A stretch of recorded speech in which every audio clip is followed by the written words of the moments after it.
नमस्कार, जन टीवी देख रहे हैं आप। मैं श्वेता शर्मा आपके साथ। खबरों की शुरुआत से पहले एक नजर डालेंगे अभी की हेडलाइंस पर।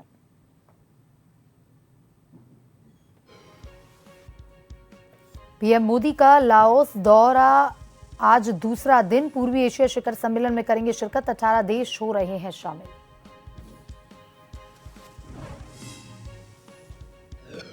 अमित शाह के दौरे को लेकर तैयारियां पूरी। 13 अक्टूबर को उत्तराखंड का दौरा प्रस्तावित। उपचुनाव को लेकर राजनीतिक गलियारों में चर्चाएं तेज।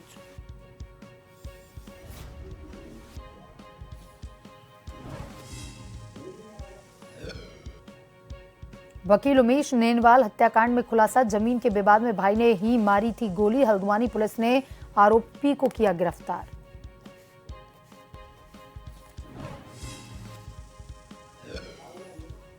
शारदीय नवरात्रि की महाअष्टमी नवमी आज। महादुर्गा और सिद्धिदात्री की हो रही पूजा। हरिद्वार के सिद्धपीठ चंडी देवी मंदिर में लगा भक्तों का तांता। प्रदेश में बदला मौसम का मिजाज। पहाड़ों पर कड़ाके की ठंड की दस्तक। बद्रीनाथ धाम में बारिश। बर्फबारी से और गिरेगा तापमान।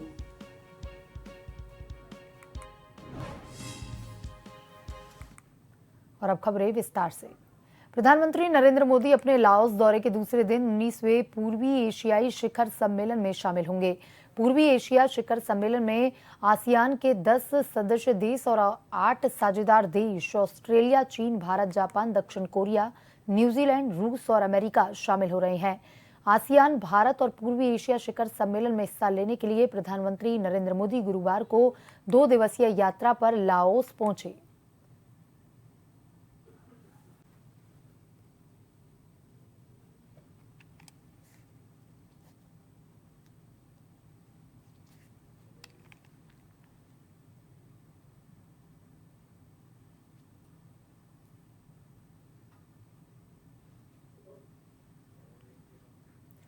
गृहमंत्री अमित शाह 13 अक्टूबर को उत्तराखंड दौरा प्रस्तावित है। पुलिस ने सुरक्षा व्यवस्थाओं के मद्देनजर तैयारियां पूरी कर ली हैं। गृहमंत्री 13 अक्टूबर को उत्तरकाशी और देहरादून का दौरा करेंगे। गृहमंत्री सुबह जौली ग्राउंड पहुंचेंगे और सीधे हर्षिल के लिए रवाना होंगे। गृहमंत्री उत्तरकाशी जिले में स्थित वाइब्रेंट विलेज का दौरा करेंगे। इस दौरान गृह मंत्री विभिन्न विकास कार्यों का भी निरीक्षण करेंगे।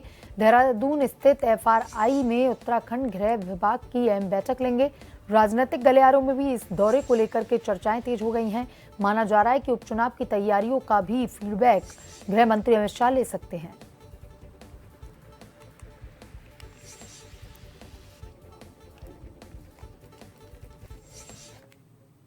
और इसी खबर पर ज्यादा जानकारी के साथ हमारे संवाददाता हिमांशु बरमौला हमसे लाइव जुड़ चुके हैं। हिमांशु, 13 अक्टूबर को गृह मंत्री अमित शाह का उत्तराखंड दौरा प्रस्तावित है। क्या कुछ तैयारियां उस दौरे को लेकर के की गई हैं? सुरक्षा के क्या कुछ इंतजाम है और कितने मायने हैं इस दौरे के, क्योंकि बेहद अहम ये दौरा माना जा रहा है। निश्चित रूप से श्वेता, आपको बताना चाहता हूं कि केंद्रीय मंत्री अमित शाह का उत्तराखंड का 13 अक्टूबर को प्रस्तावित दौरा है और वो इस दौरान उत्तराखंड के 2 जिलों में जाएंगे। सबसे पहले वो उत्तरकाशी जिले में जाएंगे और इसके बाद वो देहरादून दौरे पर रहेंगे। यानी कि केंद्रीय गृह मंत्री सुबह दिल्ली से रवाना होकर सीधे जॉली ग्रांट एयरपोर्ट पर आएंगे और वहां से सीधे हर्षिल के लिए रवाना होंगे। और हर्षिल में जो है वाइब्रेंट विलेज के तहत वो वहां पर स्थलीय के साथ साथ वहां पर समीक्षा बैठक भी की जाएगी। तो क्योंकि ये अहम दौरा इसलिए भी है क्योंकि उत्तरकाशी के 2 जिले चीन सीमा से उत्तरकाशी के 2 गांव चीन सीमा से लगते हुए हैं। और इसके साथ ही साथ अगर बात कर ली जाए तो वहां पर नेलांग गांव और जादूंग गांव, इन दोनों गांवों को जाने के लिए इनर लाइन परमिट की जरूरत पड़ती है, यानी कि SDM से परमिशन लेनी पड़ती है।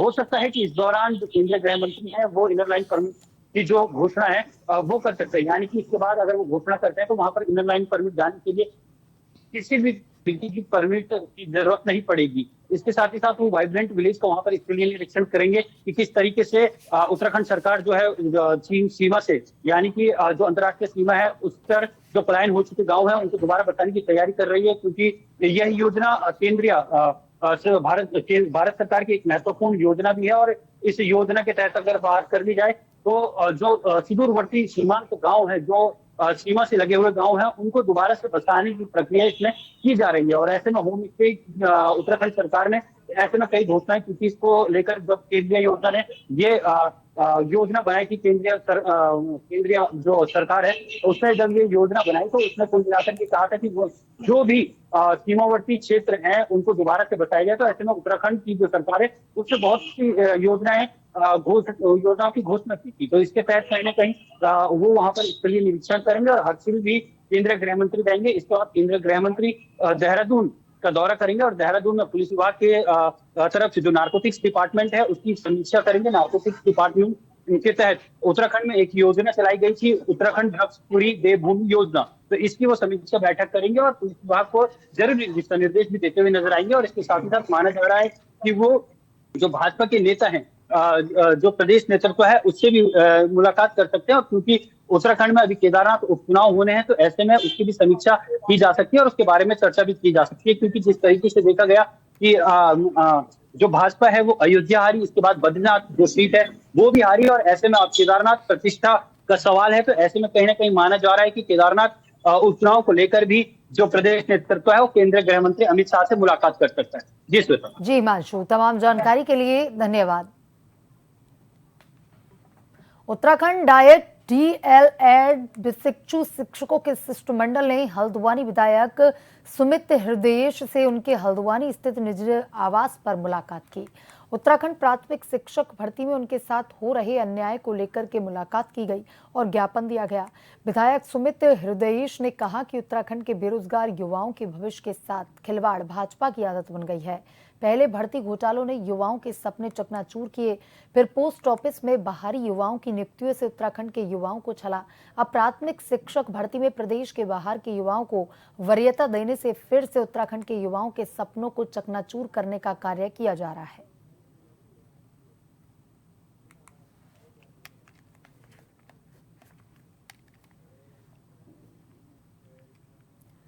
हल्द्वानी में प्रशासन इन दिनों लगातार अतिक्रमण हटाओ अभियान चला रहा है। इस बार प्रशासन ने काला ढूंगी रोड से लालढांट चौराहे पर जेसीबी से स्थायी अतिक्रमणों को ढहाया। सिटी मजिस्ट्रेट एपी वाजपेयी ने बताया कि सड़क चौड़ाईकरण अभियान के तहत चौड़ाईकरण अभियान भी चल रहे हैं, जिसको लेकर पूर्व में भी अतिक्रमण चिन्हित किया गया था और स्थायी अतिक्रमण करने वालों को अपना अतिक्रमण तोड़ने के लिए समय भी दिया गया था। लेकिन समय पूरा होने के बावजूद भी अतिक्रमण नहीं हटाया गया, तो आज प्रशासन ने जेसीबी लगाकर अतिक्रमण तोड़ने का अभियान शुरू किया है। साथ ही नए अतिक्रमण को चिन्हित करने की कार्रवाई भी चल रही है। पानी में जो चौराहों का हमारा चौड़ीकरण का काम चल रहा है, इसके अलावा जो रोड वाइडनिंग का काम चल रहा है, उसी क्रम में जो हमारी कालाडूंगी रोड है इस पर हमारे चौराहों का कुछ कार्य अवशेष रह गया था। कतिपय लोगों के अतिक्रमण पूर्व में चिन्हित किए गए थे, उन्हें समय भी दिया गया था और इस न हटने की वजह से अभी डीवीएम और लैपटॉप का काम प्रभावित हो रहा है। उसी क्रम में आज ये कार्रवाई की गई है और जो स्थायी अतिक्रमण है उसको हटाया जा रहा है। खासकर जो लालडाट और जो हमारा कमलवागंजा कुसुमखेड़ा इस क्षेत्र में आज ये कार्रवाई की गई। जिलाधिकारी सविन बंसल ने शहर की सफाई व्यवस्था का स्थलीय निरीक्षण किया। जिलाधिकारी ने घंटाघर से सर्वे चौक, सशस्त्रधारा रोड, भगत सिंह कॉलोनी, माता मंदिर रोड आदि का निरीक्षण किया। निरीक्षण के दौरान कूड़ा उठान व्यवस्थाओं का भी जायजा लिया गया। जिलाधिकारी ने अधिकारियों को जरूरी दिशा निर्देश दिए। डोर टू डोर कूड़ा उठान व्यवस्था का भी जिलाधिकारी ने औचक निरीक्षण किया। खराब वाहनों को ठीक करवाने और संबंधित कंपनियों की आरसी काटने के निर्देश दिए गए। निरीक्षण में 14 वाहन खड़े पाए गए, जिनमें 4 वाहन खराब थे। निर्धारित समय पर कूड़ा कलेक्शन के लिए न निकलने वाले वाहनों पर पेनल्टी लगाने के निर्देश दिए गए।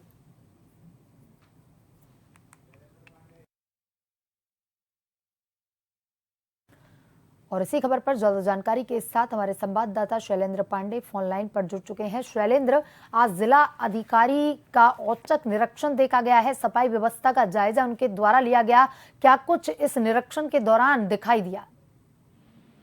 श्वेता, आपको बताते हैं कि जब से समीन बंसल देहरादून के डीएम बने हैं, काफी एक्टिव नजर आ रहे हैं। आज उन्होंने कूड़ा व्यवस्था को लेकर के पहले भी निर्देश दिया था, लेकिन आज उन्होंने सुबह 6 बजे मौके पर पहुंचे और इसका निरीक्षण किया। जब वो मौके पर पहुंचे तो अधिकारियों को फोन किया कि आज सुबह की जो चाय होगी वो निरीक्षण स्थल पर ही होगी। अधिकारी भी दौड़े धूपे आए वहां पर। उसके बाद उन्होंने निरीक्षण किया तो पाया कि 14 गाड़ियां खड़ी हैं, जिसमें 4 गाड़ियां खराब थी और 11 गाड़ियां समय से नहीं निकल पाई थी, तो उस पर उन्होंने जुर्माना का निर्देश दिया है। साथ ही उन्होंने कई इलाकों में घूम करके जो कूड़ा उठान की समस्या है, शहर की साफ सफाई की, उसको लेकर के निरीक्षण किया और सख्त निर्देश दिया कि किसी भी तरह की कोताही न बरती जाए शहर की साफ सफाई को लेकर के। साथ ही अधिकारियों को कहा कि समय समय पर आप लोग भी मॉनिटरिंग करते रहिए और ये तय किया जाए कि गाड़ियां समय से निकले और लोगों के घरों से समय से कूड़ा का उठान हो, ताकि शहर में कहीं पर भी गंदगी दिखाई न पड़े। श्वेता जी शैलेंद्र, तमाम जानकारी के लिए धन्यवाद।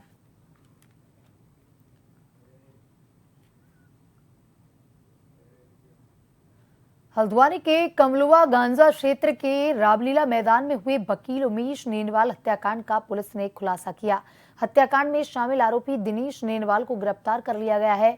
पूछताछ में आरोपी ने बताया कि दोनों के बीच जमीन का विवाद था, देर रात उसे गिरफ्तार कर लिया गया है।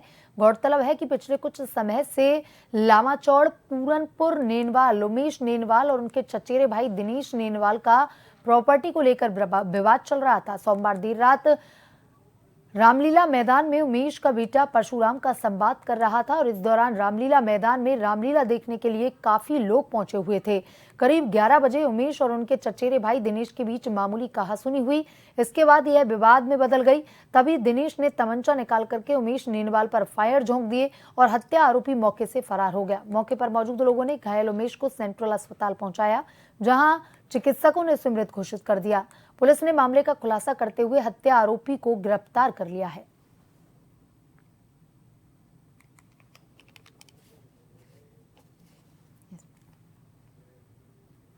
नवरात्रि के आखिरी दिन पर हरिद्वार के मंदिरों में दर्शनों को लेकर भक्तों की भारी भीड़ उमड़ रही है। हरिद्वार स्थित सिद्धपीठ चंडी देवी मंदिर में भी श्रद्धालुओं का तांता लगा हुआ है। मान्यता के अनुसार जो भी भक्त सच्चे मन से मां के दरबार में आकर कुछ मांगते हैं तो मां भगवती उसकी हर मनोकामना पूरी करती हैं। चंडी देवी मंदिर के दर्शनों के लिए श्रद्धालु दूर दूर से यहाँ आते हैं। प्राचीन काल में जब पृथ्वी लोक से लेकर देवलोक तक शंभु निशुंभ राक्षसों का अत्याचार बढ़ गया, तब देवी देवताओं के आह्वान पर मां भगवती ने चंडी का रूप धारण किया और दोनों राक्षसों का वध कर उनके अत्याचार से मुक्ति दिलवाई।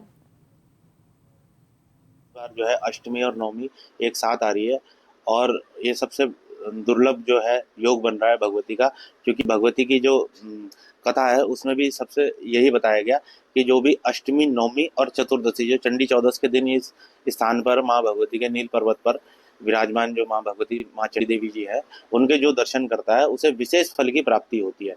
तो इस पर्व में जो है देश विदेश से, देश के सभी कोनों से सभी श्रद्धालु यहाँ पहुंच रहे हैं और माँ भगवती के दर्शन कर रहे हैं, पूजन कर रहे हैं, पाठ कर रहे हैं और हवन इत्यादि का कार्य। छात्र संघ चुनाव में नगर निगम द्वारा सरकारी संपत्तियों पर अवैध होर्डिंग्स और पोस्टर से अतिक्रमण करने के खिलाफ आदेश जारी किए गए थे। इसके बावजूद नगर आयुक्त के आदेशों की खुलेआम धज्जियां उड़ाई जा रही हैं। ना तो कॉलेज प्रशासन ने सुध ली और ना ही नगर निगम ने। छात्र संघ चुनाव के संभावित दावेदारों ने कॉलेज के ठीक सामने सरकारी संपत्तियों में होर्डिंग्स और बोर्ड लगाकर शहर की सुंदरता खराब करने का काम किया है। हालांकि नगर आयुक्त विशाल मिश्रा का कहना है कि उन्होंने पूर्व में ही आदेश जारी कर दिया है, लेकिन जो भी उल्लंघन करेगा उसके खिलाफ सख्त कार्रवाई की जाएगी। छात्र संघ में जो भी पदाधिकारी, जो भी प्रत्याशी चुनाव लड़ रहे हैं उनके खिलाफ कार्रवाई की जाएगी और इसीलिए पूर्व में हमने कल ही इनको आगाह भी कर दिया है। प्रधानाचार्य महोदय जो MVPG के हैं उनको भी हमने रिटर्न में अवगत कराया है और उनसे अनुरोध किया है कि जितने भी प्रत्याशियों से एक शपथ पत्र लिया जाए और यदि ये उसको नहीं करते हैं, शहर की दीवारों को अगर साफ नहीं करते हैं तो उनसे निश्चित तौर पर उनके खिलाफ कार्रवाई की जाएगी और वसूली भी की जाएगी। बद्रीनाथ धाम में मां तीला भैराड़ी के मंदिर में जय मां नंदा सेवा समिति वावणी गांव के सदस्यों ने विशाल भंडारे का आयोजन किया।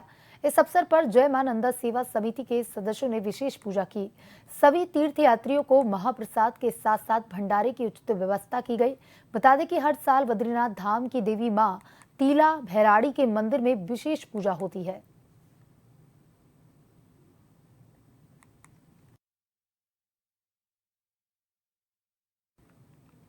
खाने पीने की दुकानों और होटल ढाबों पर दुकान के मालिक का नाम उजागर करने की हरिद्वार में व्यापारियों ने मांग की।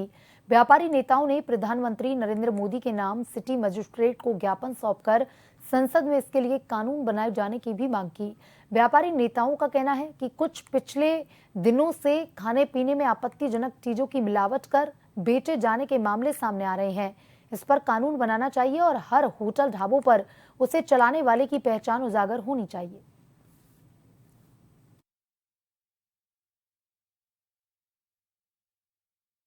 इसके लिए एक पहचान जरूरी है। कोई भी व्यक्ति यदि वो दुकान करता है, ढाबा, होटल या किसी भी प्रकार की दुकान उसकी है, तो उसको अपनी दुकान के सामने एक आईडी, अपनी बड़े बड़े बोर्ड लगाकर उस पर लिखनी चाहिए जो उसका आधार कार्ड है, जो उसका नाम है। ऐसी मांग को लेकर आज माननीय सिटी मजिस्ट्रेट महोदया के माध्यम से हमने देश के प्रधानमंत्री आदरणीय नरेंद्र भाई मोदी जी से ये मांग करी है कि इसको संसद में लाकर एक कानून बनाएं और देश भर में ये कानून लागू किया जाए और सख्ती से लागू किया जाए। जोशीमठ के दूरस्थ गांव डुमक में सड़क संबंधित समस्याओं को लेकर के क्रमिक धरना उपवास जारी रहा और इस दौरान स्थानीय ग्रामीणों ने उचित कार्रवाई नहीं होने के चलते शासन और प्रशासन के खिलाफ जमकर नारेबाजी की। तो वहीं स्थानीय ग्रामीणों का कहना है कि जब तक प्रशासन और शासन के द्वारा गांव की मूलभूत समस्याएं जैसे कि सड़क समस्या पूरी नहीं हो जाती, तब तक पूरा गांव यूं ही लगातार दिन और रात कार्मिक उपवास धरना प्रदर्शन जारी रखेगा।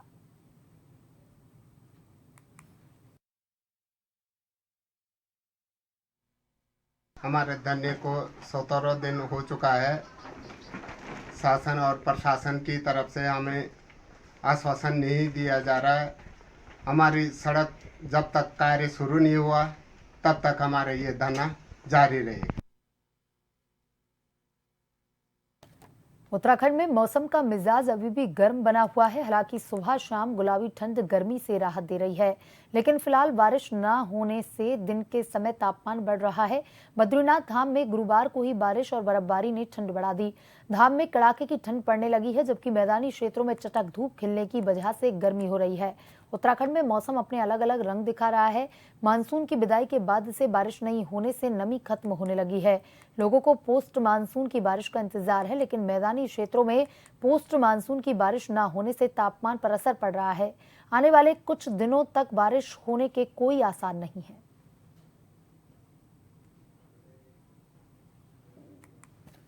उत्तराखंड नागरिक उड्डयन विकास प्राधिकरण ने RCS उड़ान योजना के अंतर्गत देहरादून के सशस्त्र धारा हेलीपैड का विस्तारीकरण करते हुए पहला नया यात्री टर्मिनल तैयार किया, जिसका उद्घाटन मुख्यमंत्री पुष्कर सिंह धामी ने किया। करीब 24 करोड़ 83 लाख रुपए की लागत से तैयार किए गए टर्मिनल में 400 यात्रियों के बैठने की व्यवस्था की गई है, जबकि टर्मिनल के अंदर उत्तराखंड के पारंपरिक और ऐतिहासिक चित्रों को भी दर्शाया गया है। इसके साथ ही मुख्यमंत्री ने नागर विमानन मंत्रालय, भारत सरकार की महत्वाकांक्षी योजना पूरे देश का आम नागरिक के अंतर्गत देहरादून के जौलीग्राउंड एयरपोर्ट से अल्मोड़ा के लिए हेलीकॉप्टर सेवा का भी उद्घाटन किया। इस रूट पर aviation company Pawan Hans limited अपने डबल इंजन हेलीकॉप्टर के माध्यम से सप्ताह में 6 दिन हवाई सेवा देगी, जिसके लिए प्रति व्यक्ति 4,989 रुपए किराया रखा गया है, जिसमें इस उड़ान में 55 मिनट का समय लगेगा। बड़ा काम है और निश्चित रूप से अल्मोड़ा से देहरादून की ये सेवा, हेली सेवा प्रारंभ होने से दैवीय आपदा की स्थिति के समय में, अन्य जो स्वास्थ्य कारणों से और पर्यटन की दृष्टि से भी ये बहुत महत्वपूर्ण है और विशेषकर लोगों की सुविधा की दृष्टि से, यहाँ बाई रोड जाने में कई घंटों का सफ़र लगता है, 10 घंटों से भी ज़्यादा का, तो ये अब सफ़र मात्र 1 घंटे में, सवा घंटे में पूरा हो जाएगा। और इसके लिए मैं आदरणीय प्रधानमंत्री जी का धन्यवाद करता हूँ कि उनका हमारे राज्य से विशेष लगाव है और उसके कारण से हमको जो है हेली सेवाओं के क्षेत्र में और हमारे जो एयरपोर्ट हैं, चाहे वो देहरादून का हमारा एयरपोर्ट वो अंतर्राष्ट्रीय स्तर का बनने की दिशा में लगातार आगे बढ़ रहा है और पूरे देश भर के लिए जो प्रमुख शहर हैं उन प्रमुख शहरों के लिए सेवा मिल रही है। पंतनगर के एयरपोर्ट को भी हम अंतर्राष्ट्रीय स्तर का बनाने के लिए लगातार प्रयास कर रहे हैं। 850 एकड़ के लगभग ज़मीन अभी नागरिक उड्डयन मंत्रालय भारत सरकार को हमने हस्तांतरित कर दी है। और नजर डालेंगे अभी की हेडलाइंस पर। पीएम मोदी का लाओस दौरे का दूसरा दिन, पूर्वी एशिया शिखर सम्मेलन में करेंगे शिरकत, 18 देश हो रहे हैं शामिल।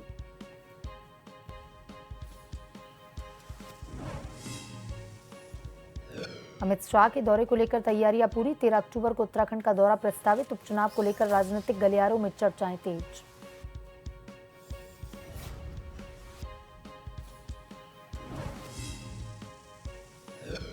वकील उमेश नेनवाल हत्याकांड में खुलासा, जमीन के विवाद में भाई ने भाई को मारी थी गोली, हल्द्वानी पुलिस ने आरोपी को किया गिरफ्तार।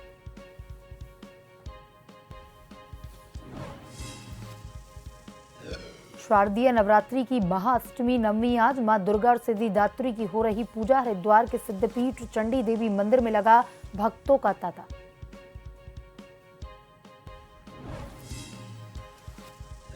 प्रदेश में बदला मौसम का मिजाज, पहाड़ों पर कड़ाके की ठंड ने दी दस्तक, बद्रीनाथ धाम में बारिश, बर्फबारी से और गिरेगा तापमान।